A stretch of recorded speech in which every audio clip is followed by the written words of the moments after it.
Hey everyone! So we have hatched 19 chicks. All 19 of our chicks have completely hatched. I left them in the incubator for some time to give them enough time to dry completely and fluff. You want your chicks to be dried completely before you remove them from the incubator. So they could usually stay in for up to 72 hours if they have to, but most of the time it's about 24 to 48 hours, as long as they're completely dried and fluffed. So I didn't want to open my incubator for no reason whatsoever. I didn't want to disturb the other eggs that had not hatched yet.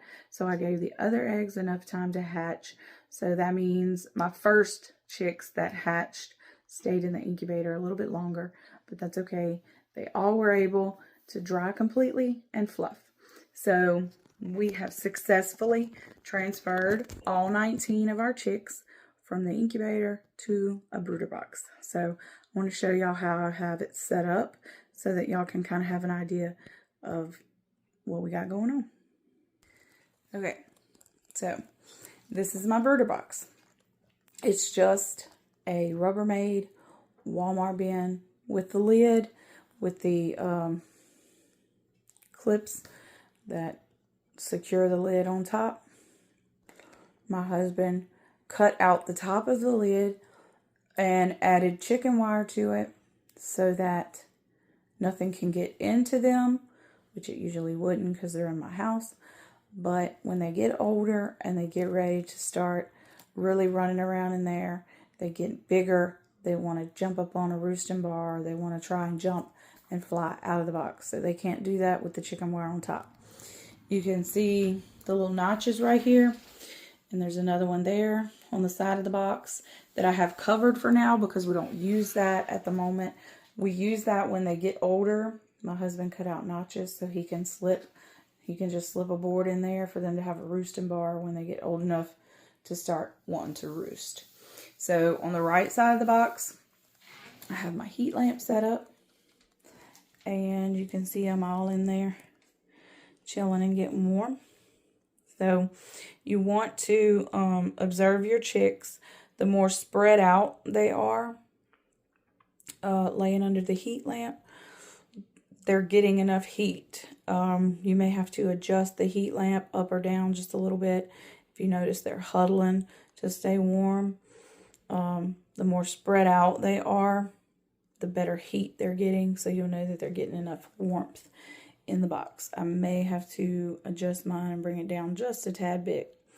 There is quite a bit of them, so them laying out in this box, they may not spread out as much because there's about 19 of them in there. So I'll keep observing them to make sure that they're getting enough heat. On the left side of the box, I have their food and water. I always use a medicated Start and Grow crumble. The crumble because it's easier for tiny chicks to eat. Some people don't like to use the medicated formula. They just like to use a regular Start and Grow crumble. And that's fine too. It's just all your preference. I have just always used the medicated formula for my chicks. This was my first time incubating chicks, but it's not my first time raising them. So I've always used that for my chicks, and I've never had an issue. The water, you can kind of tell, has like a little yellow tint to it, and that's because I use the Rooster Booster vitamins and electrolytes.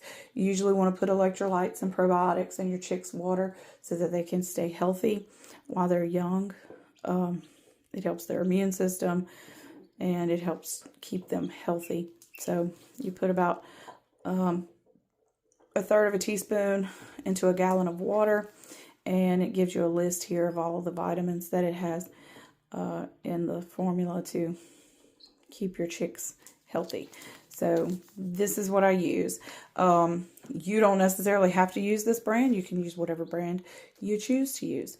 But you do want to put vitamins and electrolytes in their water while they're little to make sure that they have a better chance of surviving. So this is how I have it all set up. And we have, try and get a good picture right here. So I have 19. Some of them are Ayam full Ayam Samanis, because we have a Ayam Samani rooster and hens in my coop out there. So some of those eggs came off of those, so they're full Samani. Some of them are Ayam Samani crosses, and they're going to be crossed with the bigger hens that I have in my yard out there. Would be possible Jersey Giant, black Jersey Giant, a blue lace red Wyandotte, and also have a barred rock. So some of these are going to be crossed because our rooster is Ayam Samani, but we have different types of hens out there. But I do know some of these are full Samani, and I'll be able to tell once they get older which one's which. I have two. You see the two tiny little lighter color ones there? That's chickies. And I have a blue silky. I have a partridge colored silky. And a very light silver colored one. The only brightest one in there you can see. That one may end up being, see, possible lavender color. Maybe, hoping, fingers crossed. I'm hoping that I have more hens here, that I have roosters, but we'll be able to tell as they grow and get older. So this is our 19 chickies. Okay, so there you go. We have 19 chickies.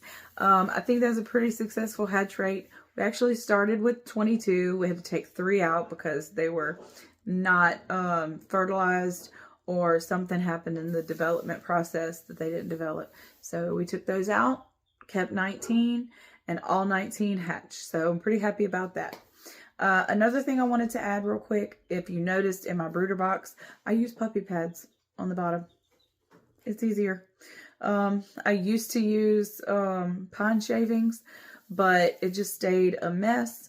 And I do clean the brooder box out often, but the pine shavings, I noticed, just stays mixed in with the food, and it gets in the water and keeps the water dirty. So I find that puppy pads are a lot easier. I got the idea from a few of the chicken groups that I'm in, and a lot of people say that it just works better for them. So in my own personal experience, they work much better. So that's what I use. When the puppy pads get soiled too much, I take them out, change them out with fresh ones, and that's what works for me. So it's a little more convenient for me too. So keeps the brooder box a lot cleaner and your chicks a lot happier and healthier. So that's how we have everything set up. I'll come back with some more videos later on as they grow, so that y'all can see their growth and see them turn into adults. So bye for now.